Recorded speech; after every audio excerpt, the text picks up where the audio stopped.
Morning, everybody. Welcome to the Flow Show. It's Friday. Oh, look at me just running in through the door very late. How you doing, everyone? Morning, Kate. Hey, mate. How are you doing? How is everybody? Yeah, all good. All good. It's Friday at last. Short one for me. I've got some family coming down, so I'm going to be buggering off after this. You lot can take care of power up Jackson's Hole. So I'm not part of your family since I'm not invited. Okay. Trust me, 2 adults, 3 kids, and a dog. You don't want to be involved, mate. No. Yeah, you can keep. Yeah, it's going to be like 40 towers here this weekend. Right, let's get ping-ponging into the news and data and stuff. PBOC set the midpoint at 7.1883. Still keeping a leash on that. There's not been too much going on in this over the last couple of days. Pretty steady, hence why the fixes have been pretty steady as well. The Forex flow estimate was 7.1790, so about 93 pips off of that one. Still closer than the 7.2923 estimated by the rest of the market. So doing all right in that little exercise, shall we say. Now China are trying to let's call it what it is, manipulate markets again. They've asked banks to limit some connect bond outflows. So they've been trying to stop currency buys in dollar. They've been trying to stop stocks from going down by asking banks to buy up stocks and do buybacks and whatnot. And now they're going to limit some bond outflows as well. On the domestic front, they're going to issue rules to ease mortgages for some home buyers. This has been touted for quite a while. Some of that is to do with people who are classed as first-time buyers. But if you've already had a property, but now don't have a property, you can't be classed as a first-time buyer. But now they're changing the rules so that you can be classed as a first-time buyer again. But some other rules coming in as well. And there's a headline that apparently they're going to cut stamp duty on domestic stock trading by as much as 50%. Another attempt, as mentioned, to keep stocks propped up. Coming over to Japan, and we got the Tokyo CPI data out, a little bit softer than expected, and the last month headline CPI coming in at 2.9% versus 3% expected and 3.2 prior, so a little bit softer there.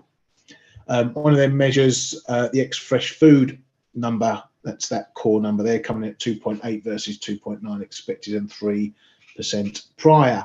The ex-food and energy came in higher though by a pip at 2.6% versus 2.5%. So a little bit softer on the numbers there.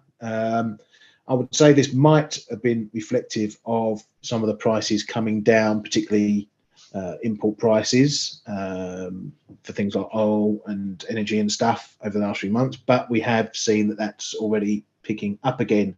As mentioned earlier this week, gasoline prices are the highest in 15 years. So this might just be a little bit of a temporary reprieve before inflation starts picking up again. Whichever way you cut it, still above the bank's target and not moving wholesale the way they want it to go. Doesn't change the picture much, does it, Kay, these numbers? I wouldn't say so. I wouldn't say so. Is he? I wouldn't think he's going. He's going to do a victory lap over that.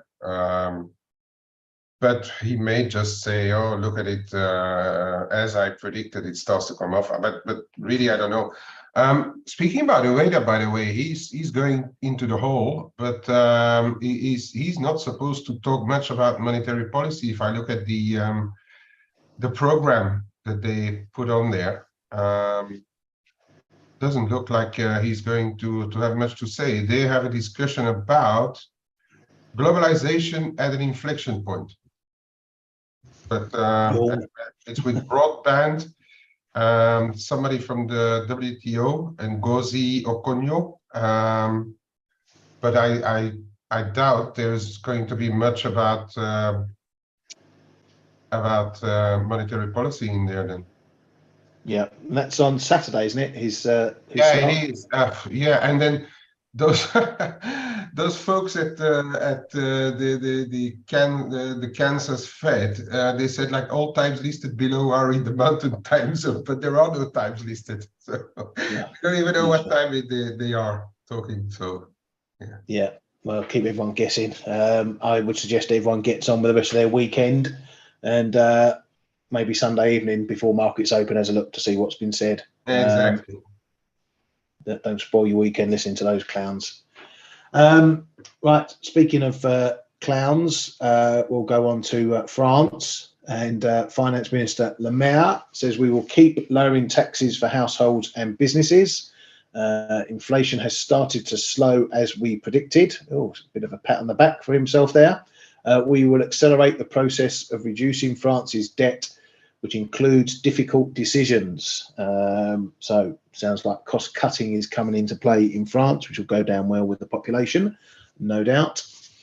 ECB's Centeno, one of the bigger doves over there, says the ECB has to be cautious at the next meeting, and will decide on the rate path at the September meeting.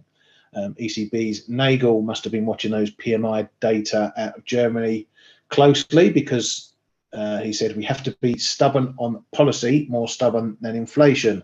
I remember the PMIs not posting very well for Germany, collapsing again in services, but inflation pressures were said to be on the rise in the details. So German central banker there making sure toes the German line on inflation. ECB's Wojcik says Eurozone economy is basically stagnating. It's to be seen whether rates are restrictive enough, and more price data is needed to determine the peak rate. Now, all that came before a bit of a headline drop this morning from ECB sources, saying that momentum is growing amongst the governing council for a pause in hikes as recession fears rise, but that the debate is still open. Policymakers apparently agree that a pause would need to make clear the job is not done and that future hikes could still be needed. Make of that what you will. We know pretty much that the ECB might be one more and done based on inflation. Whether they do it in September or pause it to a later date is really neither here nor there. At the moment, the market, the big risk to market is that they hike and indicate further hikes to come. But I don't think many people expect anything more than the potential for one more hike and then a top rather than a pause, even if they may call it a pause. Coming back to some of the data and yesterday's durable goods and jobless claims, nothing to read here. Came in at 230 versus 240 expected, so still mooching around that 220, 240 area. We do get the odd spike up to 250, 60s, but nothing to worry about there.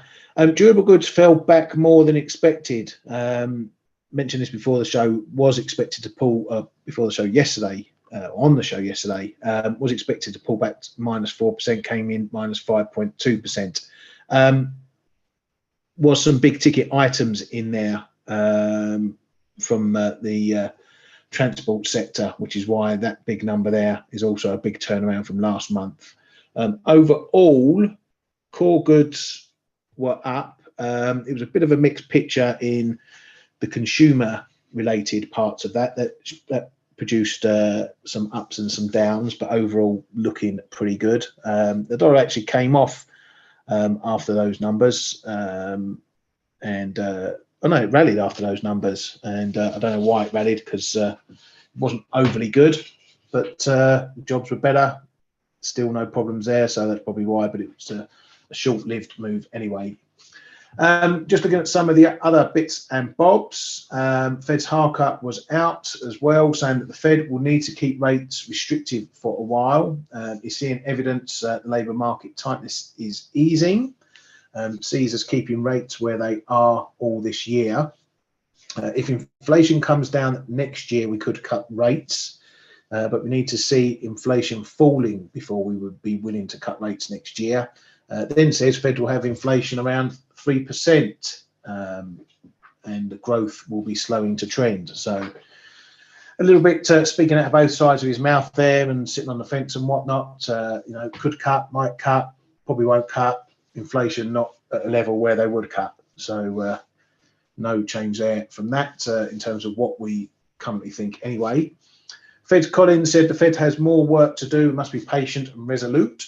We may need additional increments, or we may be near a hold point. Extremely likely the Fed has to hold for some time. We may be at a place where the Fed can hold steady. All these lot collecting splinters from sitting on the fence. So much about the possibility of rates. Right, BRICS rubbish. Russian Foreign Minister Lavrov said that BRICS plans to set up alternative payment systems. China Foreign Ministry official also along those lines said BRICS nations should study local currency cooperation, payment tools and platforms, and promote local currency settlement.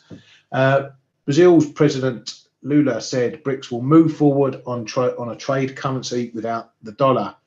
So lots of talk there about you know, doing away with the dollar in terms of BRICS trading. We'll see what comes of that. Now, part of all the geopolitical stuff that's going on, you may recall Iran has been is on the list to be invited to BRICS, and we're seeing some of that horse trading going on now because US officials apparently have said privately enough that now we all know about it, that they've relaxed their approach to Iranian oil, and that for global oil markets a US-Iran deal is already happening. So just as Iran is looking to join China and Russia and the rest in BRICS, the US is now being friendly towards them. Again, this is all just horse trading between the geopolitical stuff that's going on. You ain't got anything, you worried about anything in those BRICS comments, Kay? Should be all flop our dollars. Worried is not the right thing, but yeah, as you say, is going to be a lot of back and forth. I think the US may have got the message even before those meetings, trying now to get a little bit friendly with Iran. The funny thing, though, with these declarations of getting away from the dollar is that the BRICS Bank, you know, the new development bank, has I think a capital of 30 billion US dollars. This actually expressed in dollars, so I don't know how they are going to start to move away straight away from the dollars, and it comes right at a time where I've read an article earlier in the week where the amount of dollars going through the SWIFT payment system hit a record high in August. So good luck moving away from the dollar right now. It is something that is going to linger, yeah. So they've all been doing it anyway, haven't they? They've all been trading in, you know, Brazil's been trading in yuan with China, and Russia's been trading in yuan. Yeah, and then Russia is already saying that they are not overly happy that India is paying for Russian oil with Indian rupees. So as I said, it's probably going to linger now, and the date for the acceptance or the joining of the new members would be around the 1st of January 2024, and I think between now and then we're going to hear a lot more about that, and possibly, you know, have a little bit of more jockeying and a bit of moves from other blocs like Europe and especially the States, of course, towards Saudi Arabia mainly, because that is, if Saudi Arabia joins as a full member, for instance, that would put the oil output that the BRICS are running at a much higher percentage worldwide, of course. But it's all like, it's not going to happen overnight, and now we're going to have to look at what's happening next, right? And in the meantime, PBOC is fighting against the yuan weakness and keeping everything in check for now. Yeah, I don't think we have a lot more to say or to prepare for. Now we've had the BRICS meeting. Yeah, we can probably stick it in the rearview mirror until the next one. Yeah, exactly. Can start getting expectant. Until the end of the again. year, you know, in December, things may start to heat up because we're probably going to hear a lot more about it, of course. Yeah, definitely. Just a couple other bits and pieces, just small bits. German GDP was confirmed at flat for the year, which, sorry, on the quarter for Q2, final numbers there, down 0.2% year on year. Spain PPI was out, down not as much as expected, but still another negative number from those folks over there, down 8.4%. And that's all I've got. Let's have a look. Yep, that's all I've got from the headline front. There was one bit from US Treasury's Adeyemo, if I pronounce that right, saying he's closely monitoring the Chinese economy, which is showing weakness that has global implications. The US is probably the best prepared to deal with headwinds created by China economic weakness, but just an idea that they are keeping an eye on what's going on over China. You got anything additional to that, Kay? You want to bring to our attention? Just apparently, Atlanta Fed's now estimate for the third quarter GDP has been revised upwards thanks to Taylor Swift and Beyonce and the Barbenheimer phenomenon. Yeah. But it looks as though those one-off also factors could add up to, what is it, $8.5 billion to the GDP. So wow. Something. So the estimates for the Q3 GDP in the US are high. So the thing is, if it comes out high, it's probably going to be as expected, and the market is going to shrug it off. But that was something out yesterday, made me smile. But anyway, I mean, those people, those statisticians, take everything seriously, right? So that was the other one. And China Construction Bank, which is the second biggest Chinese, let's say, private, if it is be called private, warns of pressure on their profit margins. So that's another one to take into account when trying to trade or looking at what's happening in China. That's another one where we're really saying that the problems are far from over there. Yeah. Right, let's get stuck into some markets. So you're talking about dollar yen while it's on the screen there, not doing an awful lot at the moment. It's still just edging lower, still pinching new lows, even by a few pips. Highs still coming down a bit, but it's flattening off a bit, I would think now. So maybe we found a bit of equilibrium in this one for now, and we'll have to wait and see where it goes. The only key thing I would say is that we're not getting below this 728 and holding below it. I think if we get a signal like that, that would then suggest we're going to see further downside. But for now, yeah, a bit of sideways going on that one. Dollar yen's had a bit of a spring back. Had a decent sell-off, as we saw coming into in latter part of yesterday and into this morning, but then it's had a bounce since, back up into the 146s, pushing up to not quite new highs, back up here, the 146.40 area, but it's looking a bit more bullish this morning.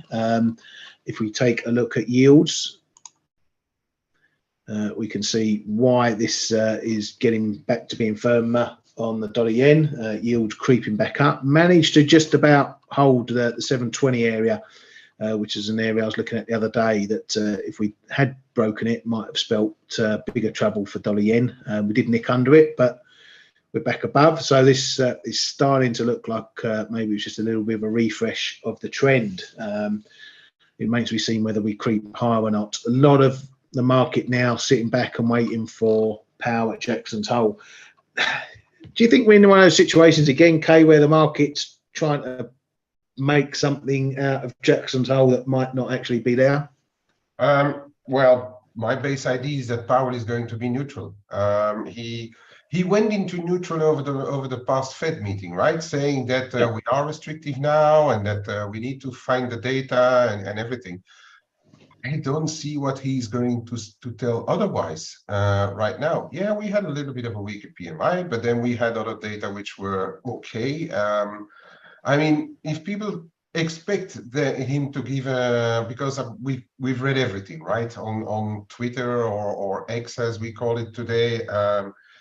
We've read everything. They may announce that they will be looking at 3% inflation being okay. I think it's absolute crap, right? They've been telling us enough where they are.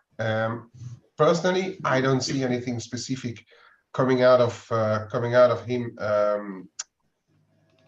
in Jackson Hole. It would be, let's say, it would be a surprise if he does say something. If he does say something, perhaps the risk is of a little more dovish. That's the outside possibility. But to me, it's going to come out completely neutral. And neutral will probably be taken as by the market as relatively hawkish because he's not changing anything yet. And that's really how I feel personally going into the Jackson Hole Symposium.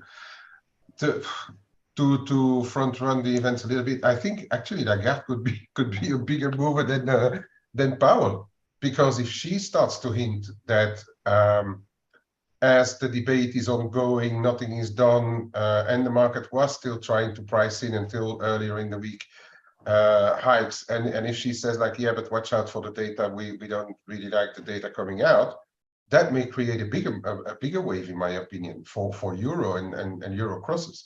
Yeah. But yeah, I think, yeah, well, my base case is that Powell is neutral. That's it. Yeah. And could be a storm in a teacup. Really. Wow. Yeah, I mean, I agree with that. I think Powell's So, got no reason to change his views from the last FOMC.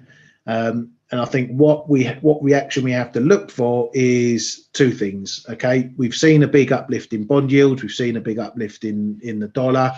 If he feels that that's gone too far, then he may comment on that side of things. But if he stays neutral, I think the risk here is that we see a continuation. Okay, the market, what it can often do ahead of data, ahead of central banks, it can have a theme, it can have a bias, it can have a trend, and it will pause going into that event. And if the event doesn't change anything, then it kicks on and carries on and takes another leg up or whatever. I think that's the risk from this one. So even if he doesn't say anything new, if he keeps it the same as the FOMC, the market may say, okay, fine, he's not stopping what we're already doing. So that risk is now gone. So we can continue doing what we've been doing. That means bond yields getting sold and continuing higher, because the theme, the trend has been going on all the way since the last FOMC and all the way through the year. So this move, particularly in the latter part of the year or second half of the year, has been since the last FOMC. So this might be just a little bit of a pause we're seeing here. And if he doesn't shake the tree, upset the apple cart, then we may see that move kicking on. So it's not that he said something new, it's that he hasn't said something that damages what the market's doing already. So I think that's the main price risk we'll see. So if that happens, everyone will go, oh, he was hawkish and blah, blah, blah, blah, blah. I don't think that would be the market action. I think it would just be a continuation. Now we're over that risk event. That's my thought anyway.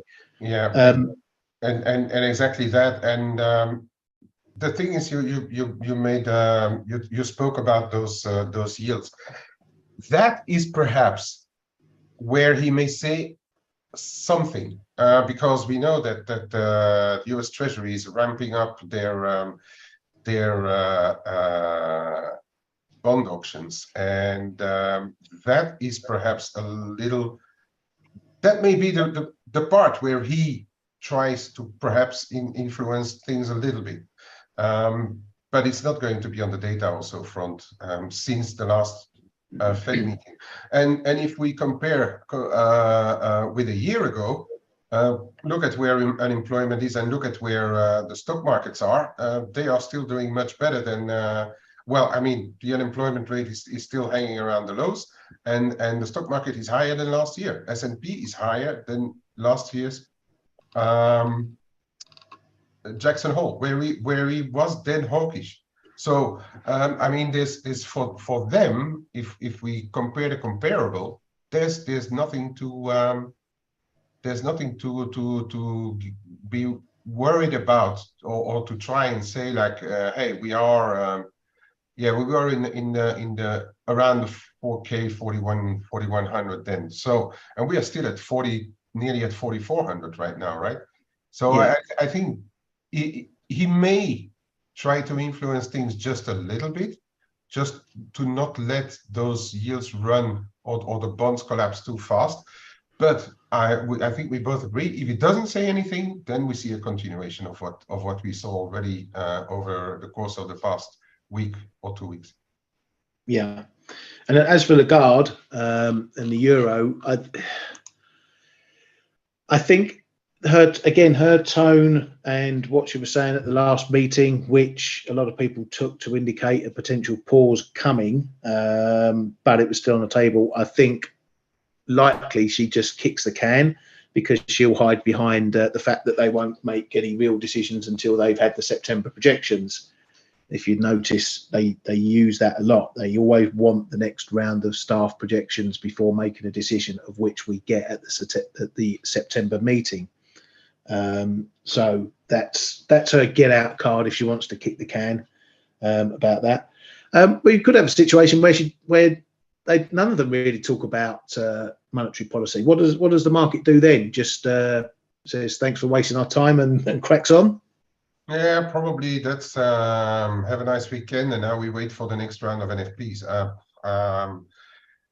But yeah, okay. I mean, I've got my personal view on Lagarde. I think she had to be hawkish for a long while, and but I think the risk with her is that sooner or later she turns more dovish again, that she won't be hawkish forever.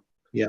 She gave the hawks at the ECB what they wanted for months now.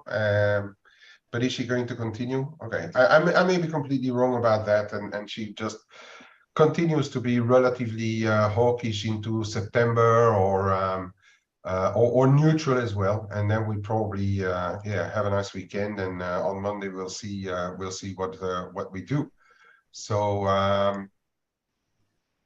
that's about it. Yeah, I mean, base case should be that both don't say anything, both don't say nothing at all. But we always have to look at the risks. That's what we traders need to do, right? So the risk on the both sides is perhaps a bit more of a dovish stance. But yeah, right, let's see. Cool. Ali asks, why in many previous speeches Powell has always said inflation might go higher again, and economic data might disappoint. Recession could be possible, but recession fears are out of the window now. Can we see an inflation spike higher, or US economic data can still disappoint due to high interest rates? Yes, and yes, Ali. He did say, and this has been a fear of a lot of central bankers. And as I mentioned before, they can be wrong about it on this side of the trade. A lot of them are keeping that line in that they are worried that inflation hasn't gone far enough, or it isn't yet persistently going down towards target. That's their big worry. That's why they keep the hawkish stance in the higher for longer lines in all their speeches. But as I say, they can be wrong about it on this side. If they're wrong, it means inflation has gone lower and it's down towards target or at target, which is what they want. This is different to them being wrong on the other side, saying that there was no inflation, it was transitory, blah, blah, blah, and they got kicked up the arse because of it. So they can't afford to be wrong on that side. They can afford to be wrong on this side.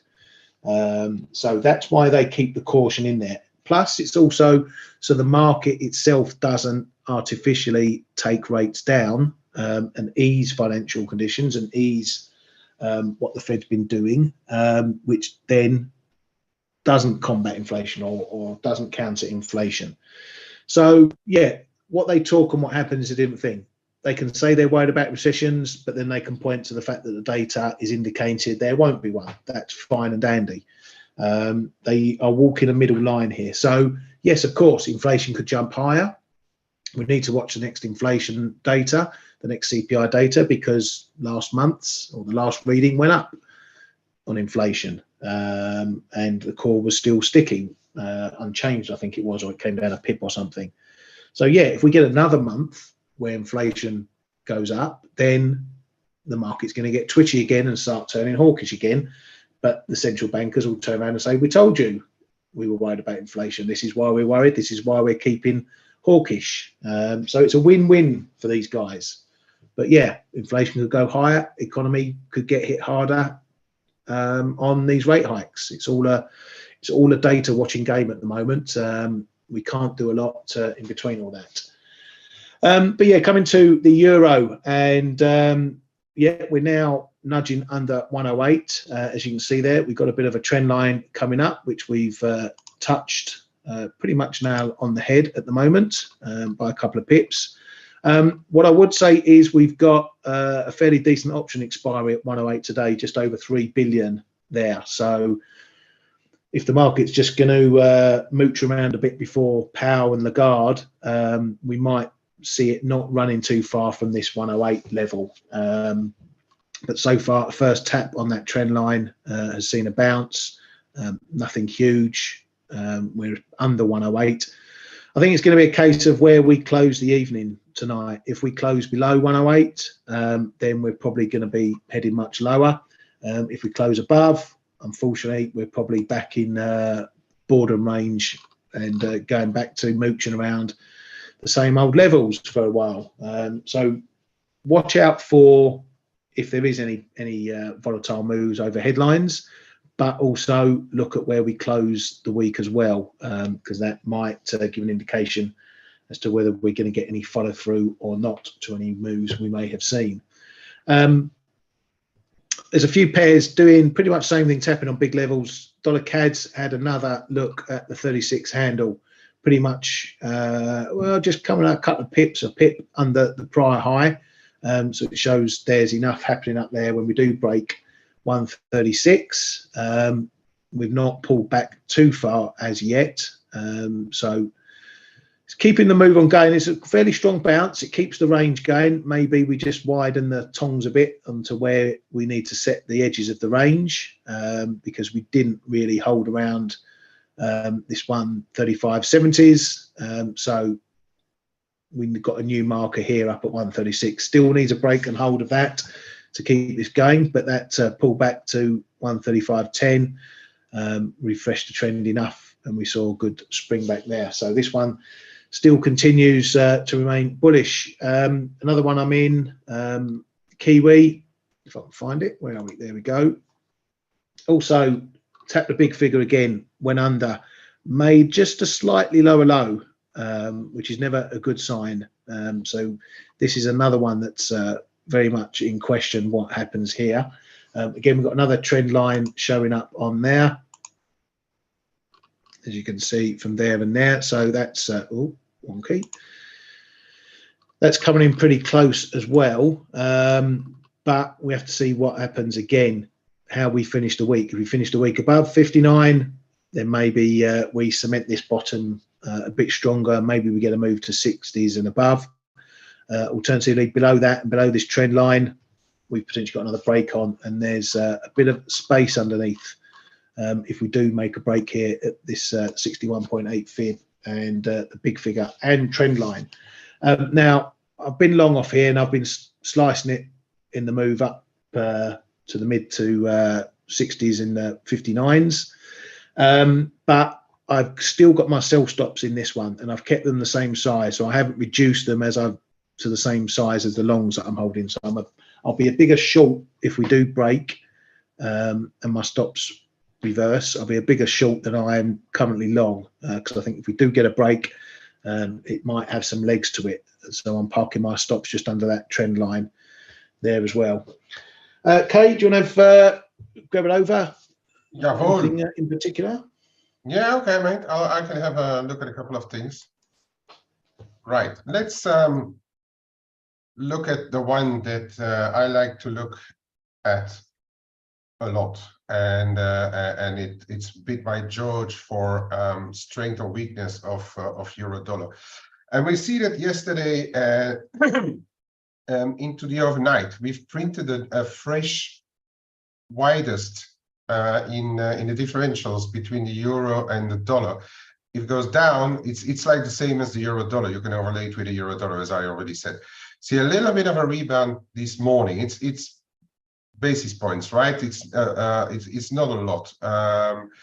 So we see a little bit of a rebound. The euro dollar is stabilizing as well, going into Jackson Hole. This one, you really should have it on your radar come either tonight, where we end up after Lagarde, or on Monday morning to see what the market wants to do with the differentials. They are going to be a driver of what's happening in the euro dollar.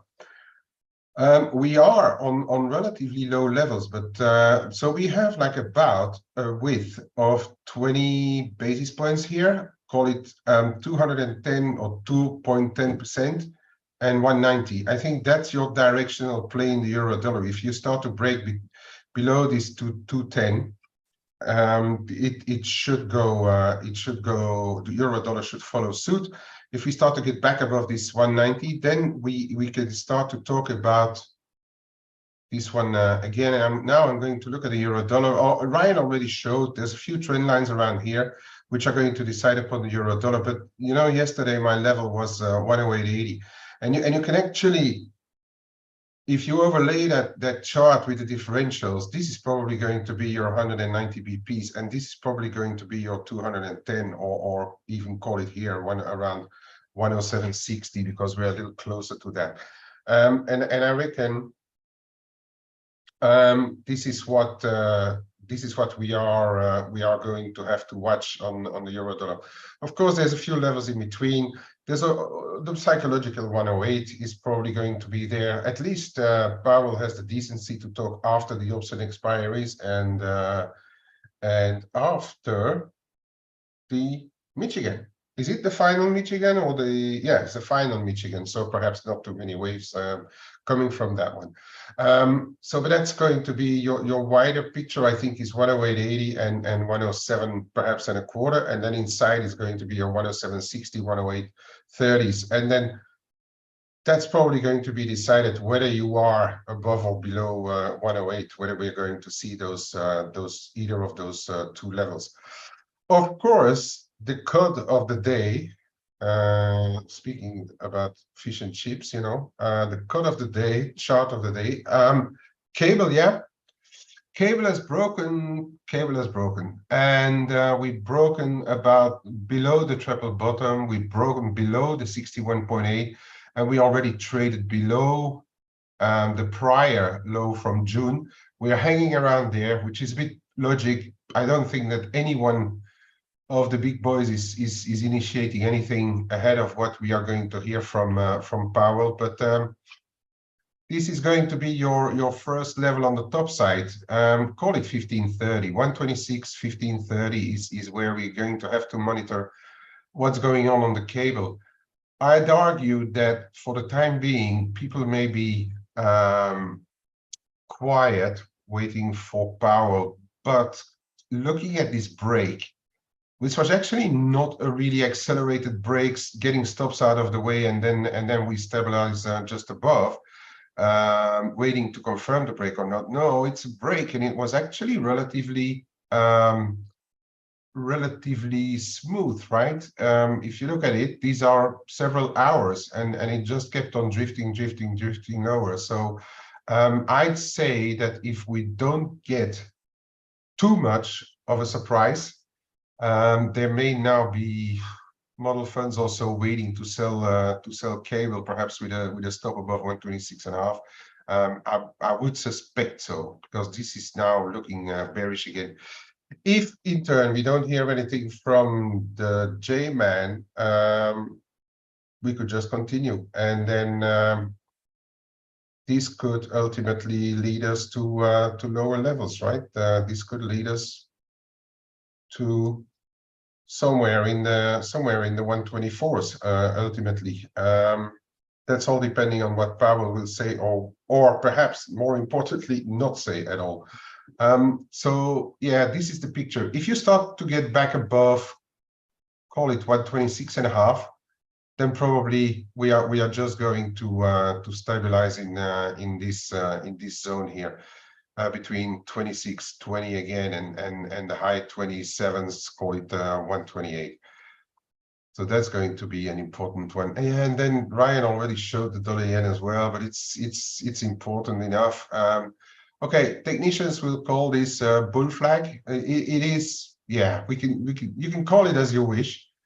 Fact is that we are closer to the top end of the latest price action than trading on the underside. And as I say, yesterday I noticed that we stopped right on the 23.6 of this Bank of Japan low, the last Bank of Japan meeting low, to the high. We stopped right on the 23.6 and bounced. So that makes now, I reckon, the 145. We can just either forget about it or just keep a distant eye on it. But I don't think it's going to be as important as it was or should have been. But perhaps the rejection of the move below is important enough. Okay, so now your new level is probably around in those mid 144s. The top side, if we break above, so you can see an extension in the 147s, but there is something to say. So this is your 78.6 where we stopped, but there is something to say, and I hope I did it on the weekly. Where is it? Nah. I think I've killed it, or must have been on another chart. But anyway, this has the looks, if we start to break, for people to psychologically want to take it higher again and go and test 150, where the market expects or fears or expects, or at least expects the more Ministry of Finance jawboning. If we go there very quickly, then it probably increases the risk of interventions. If it's a very, very slow move, as we've already said many times, they will likely not intervene if it's a dollar move rather than just a yen move. And to measure whether it's a yen move or a dollar move, we will have to look at you have to look at the yen crosses. Okay, Kiwi yen is on a not too far from support. Aussie yen is not too far from resistances. Euro yen is very, very resilient still. We can't get below this this trend line. It's around 157 right now. Watch for stuff. If this starts to break, then there may be something different in going on in the yen as well. But for as long as it holds, this is still looking very big. So, and I reckon that MOF is also looking at this weighted index in the yen, and if that continues to weaken, we may not even have to wait till 150 to see any more interventions. But anyway, Mexico still very, very big. This Mexican peso and the weekly euro makes. I'm still, well, people in the room know that I've been short for ages, in and out. I'm still short. Have a look at this. This is the whole move from the year 2000s up to the top in top of the pandemic, and the 50% comes in at 17.75, and that, for the time being, is a bit my target for what's going to happen here. Perhaps if we are back down there, we can see traffic around there as well in the past. Perhaps we are going to build in a pause there, but for the time being, it is very hard to fight this. If you look at the move only from post the GFC, the 78.6 comes in around 18.00, so that may be a bit of a psychological level there as well. Yeah, Aussie, Kiwi, Ryan already showed the Kiwi. Aussie is gonna have to make a decision.